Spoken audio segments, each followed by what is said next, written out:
2025 সালে এসে আবারও কিয়ামতের নতুন আলামত প্রকাশ পেল, যা আমাদের প্রিয় নবী হযরত মুহাম্মদ সাল্লাল্লাহু আলাইহি ওয়াসাল্লাম আরো 1400 বছর আগে বলে গিয়েছেন। প্রিয় নবী হযরত মুহাম্মদ সাল্লাল্লাহু আলাইহি ওয়াসাল্লামের একটা কথাও যে মিথ্যা নয় তা খুব ভালোভাবে পশ্চিমা বিজ্ঞানীরা প্রমাণ করেছে। প্রিয় নবী আজ থেকে আরো 1400 বছর আগে বলেছেন, পৃথিবীতে 10টি বড় কিয়ামতের আলামত প্রকাশ না হওয়া পর্যন্ত পৃথিবীতে কিয়ামত সংঘটিত হবে না। কি সেই আলামত, যা নিয়ে রীতিমতো চিন্তায় পড়েছে পুরো বিশ্বের বিজ্ঞানীরা।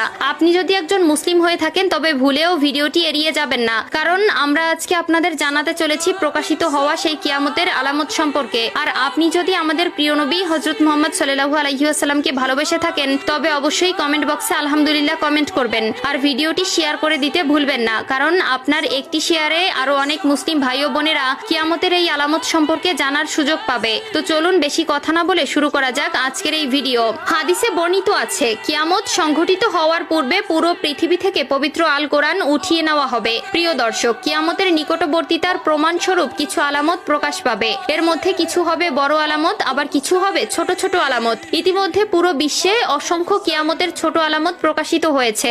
যেমন হাদিসে বর্ণিত আছে, আরবের বেদুইনরা অর্ধ উলঙ্গ অবস্থায় থাকবে, তবে তারা বড় বড় দালান কোঠা নির্মাণের প্রতিযোগিতায় নেমে পড়বে, এমনকি তাদের পায়ে জুতাও থাকবে না। বর্তমানে 2025 সালে কিয়ামতের নতুন যে আলামত প্রকাশ পেয়েছে তা হলো কিয়ামতের আগে পবিত্র আল কোরআন থেকে সকল অক্ষর উঠিয়ে নেওয়া হবে। ইতিমধ্যে এমনই কিছু তথ্য প্রকাশ পেয়েছে।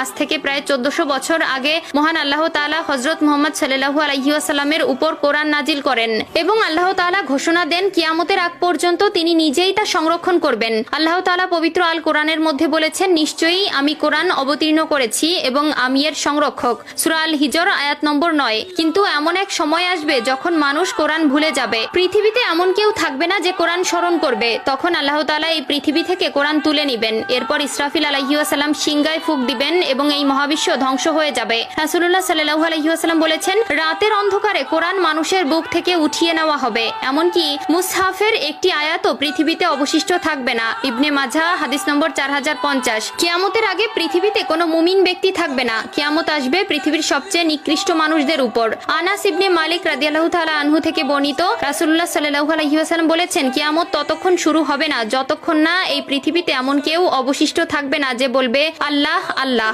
সহিহ মুসলিম। অর্থাৎ কিয়ামতের আগে সকল মুসলিম মারা যাবে। আবু হুরায়রা রাদিয়াল্লাহু তাআলা আনহু থেকে বর্ণিত, রাসূলুল্লাহ সাল্লাল্লাহু আলাইহি ওয়াসাল্লাম বলেছেন, আল্লাহ তাআলা ইয়েমেন থেকে একটি মৃদু বাতাস প্রবাহিত করবেন যা রেশমের মতো মসৃণ হবে। যার অন্তরে এক বিন্দু পরিমাণেও ঈমান থাকবে সে সেই বাতাসে শান্তির মৃত্যুবরণ করবে। সহিহ মুসলিম। এরপর আল্লাহ তাআলা কোরআন পৃথিবী থেকে উঠিয়ে নিবেন এবং মানুষের অন্তর থেকে পৃথিবীর সব মুদ্রিত